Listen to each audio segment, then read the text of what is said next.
Hey, what's up, gang? Alan Bishop with the One Piece at a Time Distilling Institute, back to annoy you with potentially useful and potentially completely wrong distillation information. We hope it's useful. We hope it's correct. I feel like my track record's okay with this channel. I hope it is. And I hope you guys enjoy and appreciate it. And I hope you guys keep the topics coming, because, again, I can't make videos if I don't have topics. I know that some of you probably would prefer process videos a lot more than just, the talking head that is me. But, you got to have time to do that stuff, and we're getting there. We got stuff coming with the 13 stills, Jason Wade Harrell, One Piece at a Time Distilling Institute crossover still. We're getting real close on a couple of those mashes and being able to play with that still a little bit more. We're going to get back into the Mark Lipton divided distillation stuff here very shortly. I have a couple of other pieces of equipment coming and I'm going to have to review as well. But we're going to hit the 13 stills still really hard, obviously. And this other stuff that's coming is really cool as well, and it's going to get hit really hard this winter. So we're getting there. Stick with me. Bear it out, okay? So as always, if you have questions, reach out to me at bishopshomegrown@gmail.com, and or in the social media, and or in the comments below on Facebook, and I'll be glad to answer your question to the best of my ability as soon as I have an opportunity to do as such. As always, go check out thealchemistcabinet.com and go to the warehouse. So if you just want to skip the Alchemist Cabinet, just go to thealchemistcabinet.com/the warehouse 1. That is our store. That's where you can find the book, the autographed book. The DVDs are right around the corner. They should be here any day now. The talk about the history of distilling in the Black Forest of Southern Indiana, as well as the expanded Alan Bishop Experience DVD that Bo Cumberland has done. Those are both coming. There's another historic DVD in the works. There's another book in the works. We'll get those out there eventually. That's probably New Year's stuff. There's lots of stickers coming. There's t-shirts out there now. There's an old running joke with a friend of mine I used to work with about, running into somebody at a whiskey tasting festival and going, they said to her, well, I don't drink, but I'll tell you something cool. I'm friends with that Alan Bishop on Facebook. And so she turned that into a shirt, and we stole it in order to make money for the channel and everything else. And she knows that. We're friends, and we share everything together. But anyways, that stuff's there. There are still a few grain packages left. If you guys haven't seen the video about how to use those grain packages, it's here on the One Piece at a Time Distilling Institute. You can watch it. Fermentation is going real well. We put up a short video of the fermentation just the other day that you can check out in the short section of this channel as well. And I'm about to add a couple other cool things. So we've got some coffee coming from Stave and Bean Coffee Company that's been finished. One of them, which is the one for the If You Have Ghosts, You Have Everything podcast, was a once used wood hat. I can't remember if it was red corn or blue corn barrel that we brought back. We actually did 15 gallons of apple brandy in it for about a year, dumped it, and then finished a friend's fortified blackberry wine in it. It's super funky. It's going to be awesome. The other one is for the One Piece at a Time Distilling Institute channel, and that was a once used wood hat, either red or blue corn whiskey barrel that we brought back and matured some malted smoked corn, applewood smoked corn whiskey in for about 9 months. And that's going to be the One Piece at a Time Distilling Institute / Stave and Bean coffee crossover there. That stuff will be on the store in a few weeks. But the cool thing I have is the guys from Stave and Bean, they gave me some barrels that still had some life in them. Now, they were dried out barrels. They had been used to actually finish their coffee in. That's what Stave and Bean, Corey Welch and John Waddell, they do. And it's excellent coffee. Go check out their website and order some coffee. You will not regret it. It's all spirits-based stuff, and it is amazing. But they gave me a once-used cognac barrel that they then had actually aged their coffee in. And the barrel was dried out, but it had a great aroma to it. And the cool thing is it's French oak, which is not really easy to get all the time. So we took some of those staves, we cut them up into some chunks, and we put just a real light char, real heavy toast on them. And they brought that cognac back to the forefront.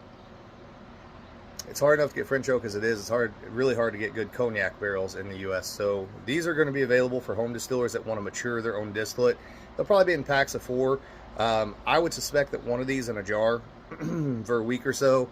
Check it, see what you think. Maybe pull it out. Maybe leave it for 2 weeks. Maybe leave it for a couple months. You're going to have to experiment with it and see what it gives you, what you like, what you don't like. You can go way too far with trying to imitate maturation with wood oak alternatives, right? So you're gonna have to watch these, but I'll put it this way: I wouldn't pass anything on to you guys that A, wasn't quality, and B, I wouldn't use myself, and I am going to use these. The other thing they gave me was a peach bitters barrel. Now, I didn't do anything to these but take the barrels apart and cut them up. So these smell like peaches, and it's wonderful. It's not like overwhelmingly peach. I didn't do anything else to it. I didn't rechar it or anything. I left it as it is because most of that peach bitter residue is on the surface of the charred surface of this wood, and I wanted to make sure that that peach was still there. But I can smell it through the bag right now, which is pretty awesome considering I had COVID not that long ago. I'm going to play with those for sure. I think I'm probably going to do an absinthe and throw some of that in some absinthe and see what happens with it, especially since the base that I'm going to use for the next absinthe has some peach brandy, and it should turn out really well. Those will be available too, and the packages are going to be like $10. The packages of the French oak staves, you know, there's what, I don't know, 1, 2, 3, 4 really good sized staves in there. You'll have to use a wide mouth jar for those. On the, that was a Cognac stave, sorry. On the peach, there's 1, 2, 3, 4, 5 pieces in there. These will fit into the, you know, the smaller mouth jars, etc. I'm not an ingredients guy. We're not an ingredients place, but when I have extra stuff that I can pass on to you guys and you guys can put to use and do cool stuff with, listen, I'm happy to do it. I can't use all this shit myself, and I've got more than enough stuff. I don't need more. So with that being said, we're going to get into today's video. So we have a question from, 2 questions from Dan the Man again. So let me see where I need to start here. So Dan asks, hello Alan, I appreciate your videos and addressing my earlier questions. I was wondering if you could elaborate a bit more on worm condenser temperature. You mentioned not having it too cold, but I don't recall if you mentioned an upper limit. In Florida, the tap water runs 70 to 80 plus degrees. Given that the water won't go to waste, is there harm to the product using water this warm? Is there a limit as long as you don't have steam? Are there other things I should be considering? I'd rather not use ice or chillers if I don't need to. I've heard it both ways, frankly, and figure it might be worth a bit of discussion. There's a follow-up email here too. Let me get to it. Okay, we'll come to that question in a second. So first question, yes, there is an upper limit. 70 degrees is about as warm as you're going to want to run. Now that's the temperature of your product coming off the still, okay?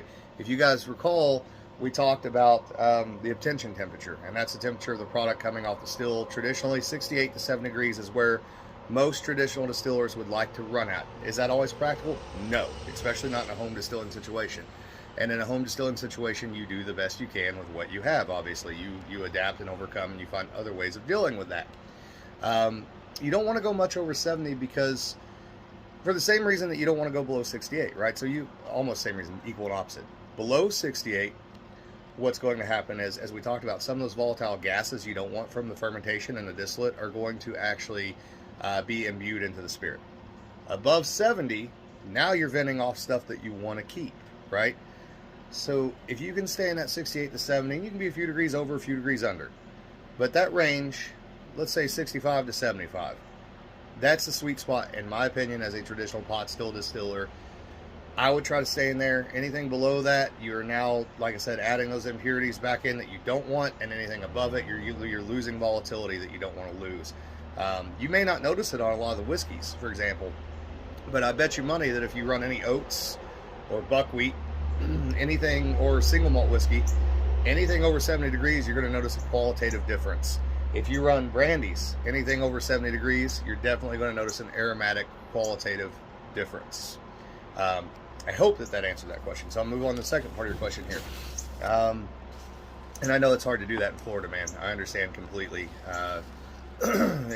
Me, personally, you know, I would take, if you can find like a 3 cubic foot freezer, like one that somebody's throwing away that is, you know, it's still functional. Take that thing, flex seal the inside of it real well. When you get ready to run, about 24 hours ahead of time, plug that freezer in, let it freeze over about 3/4 of the way. Drop your pump in there, and it may even get it too cold. You may have to play with it. It may be too cold coming up initially, but that's worked well for me and others in the past as just an alternative to a chiller and something that may be free short of a can of Flex Seal and a little bit of electricity. So, second part of the question, to add on / pile on, as if you don't have enough going on.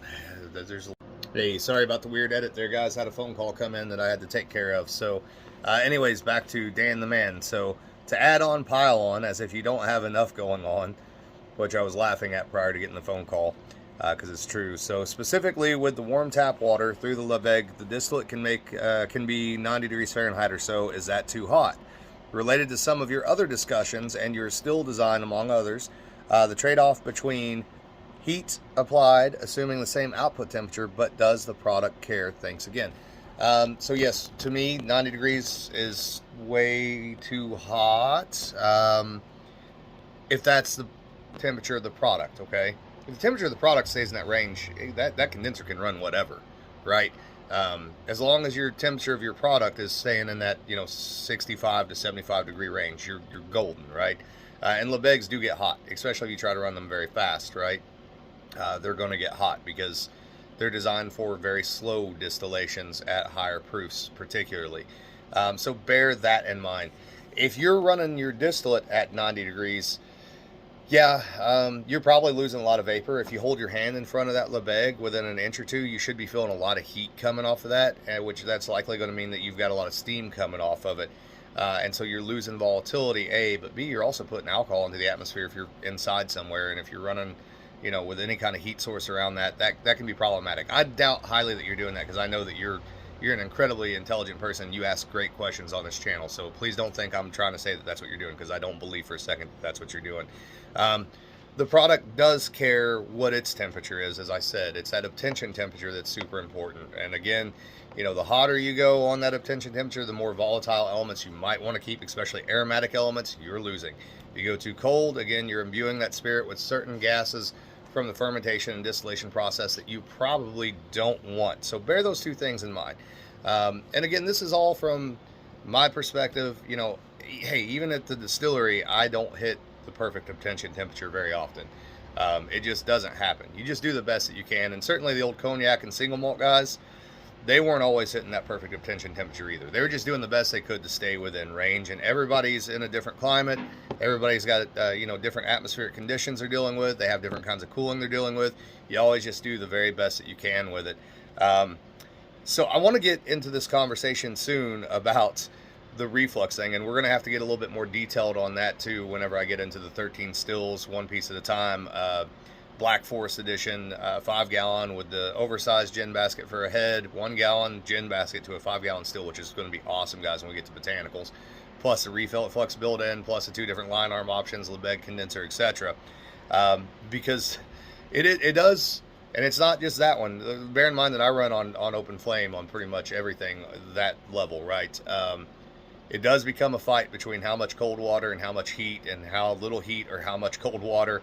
And you sit there and you toy with it and you toy with it and you toy with it until you get it where you want it. And eventually you get visual acuity with the stream coming off the still, the fast drip coming off the still with those Lebeg condensers where you can go, all right, now I'm where I'm at. But it may take you a few minutes. And every one of them I've ever run has been like that. And it's just the nature of the beast. And that's part of what makes it fun for me, because it's a little bit more challenging of a distillation. You have to pay a little more attention to what you're doing and the quality of the distillate coming off, and especially if you want to hold those proofs, because you start running too fast, you're blowing all that vapor right past that reflux, and you're not getting any reflux off of it. Now you're dropping proof and purity, and maybe not hitting the lines in distillation that you want to hit. If you run too slow, you're 100% refluxing, or damn near 100%, and you may take the proof up way higher than what you had intended to do. So it's always a very touchy situation, and it's made even more touchy when you have a situation like what Dan's talking about, or what I've run into in the past, where maybe your water temperature is not always super consistent. But like I said, you just do the best you can. So I hope that answered your questions, Dan. If it didn't, please let me know, and I'll do my best to elaborate more on those questions, as always. Thank you guys for the popularity of this channel and getting the word out there. I've got some stuff coming up that I recorded a while ago with Jesse from Still It, I believe his podcast, as well as a really cool project that he's working on for a video. I can't wait to see it. I can't wait for you guys to see it. And I think you're really going to enjoy it, and I think it'll help you guys step up your game too. So, I try to support as many of the channels out there as what I can. I think there's great information from beginners all the way up to really advanced people, and I try to support all of them any way I can. And I will tell all of you, I watch your videos. I don't care how basic your video is. I don't care if it's stuff that I haven't done in years since I first started. You put up a distilling video and you have any kind of personality whatsoever, and I'm probably going to be watching it on my lunch break at work. So, all right, guys, love you. Have a great one.